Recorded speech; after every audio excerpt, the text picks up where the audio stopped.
All right, so welcome back, people, to MG Sports TV. Hope you guys are doing good and everything is okay. So as you guys know that the Reggae Boyz suffered a heavy defeat to Turkey in the UEFA Friendship Tournament yesterday, losing 10-1. Now, as you know, Mr. Wanna be relevant, always wanna be relevant, always try to be relevant. Well, someone sent it to me still, and in first glance, I said this doesn't make sense. But it is very important that understanding is very important.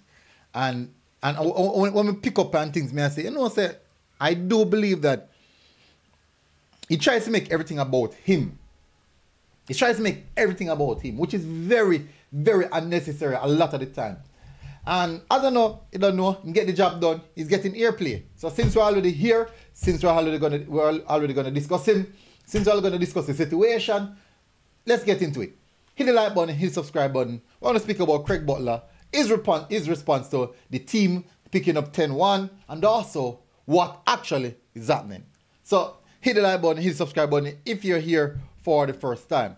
Now, this here, as you see on the screen, is a remarks that he made surrounding the defeat. I want you to listen keenly, people. I want you to listen. So this is what he said. Versus Turkey's U17, top is not something that is subjective. Top is the top. The top doesn't get 10-1, boss. And you can't blame Lenny Hyde. There's no Denzel McKenzie, no Michael Forbes, no Romarian Thomas, no Whisper, no Carlton Brown, no Robino Garden, no Dante Peralta, no Manning Cup winning striker Demarion Harris, no Keshane Garden, Manning Cup winger, no Akeem Bernard, winning goalkeeper. Only nationals. No, first of all our players them are some real good players. Now I won't discount that. These are some players that me watch week in, week out in schoolboy football, and they are very good players. But you know what the big problem lies? The age. None of them are under 17. That is where the problem lies. So this post that he made makes no sense. None whatsoever. It makes absolutely no sense. Not one of the players that he mentioned, there are 4 players that he mentioned, are under the age of 17. Are eligible to play U17 football based off the dates that is required.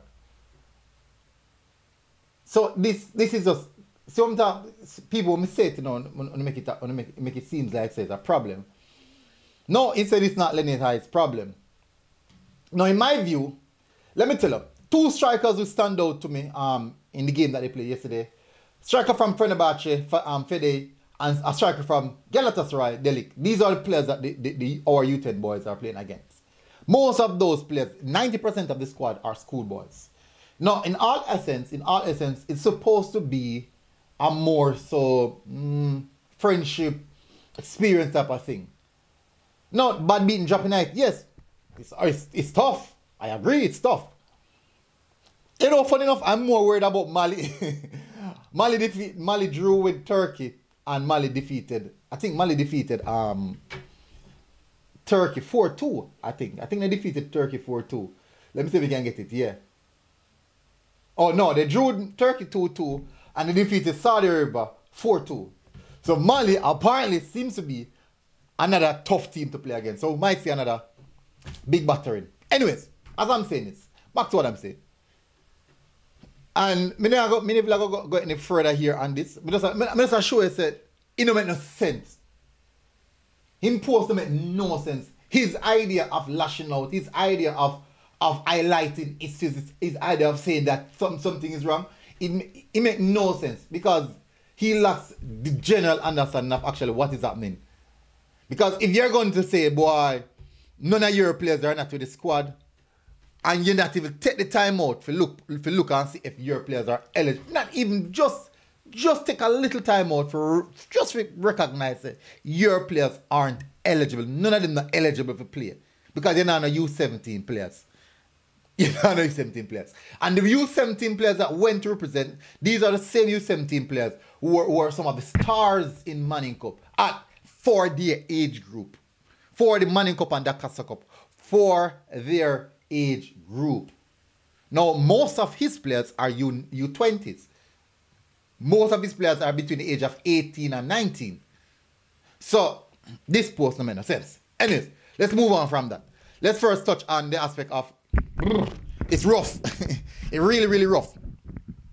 I'm not gonna lament on that no more. No make no sense. Anyways, it's rough, people. Right now, Mali are come up, and I don't think. So this is somewhat of a preview of the next game coming up. In my view, I think it's one of those days, it's one of those competitions, it's one of those situations where we are not the best in the group. We're not even close to the best in the group, and we're gonna get battered.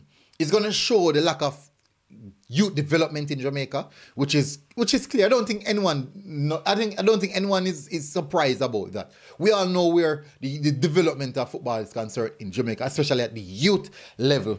But I do believe that based off the camp that is going on, the what do you call it, the JFF U Academy. I think based off the academy that's going on right now, I think that's one step in the right direction of starting to develop better young players in Jamaica.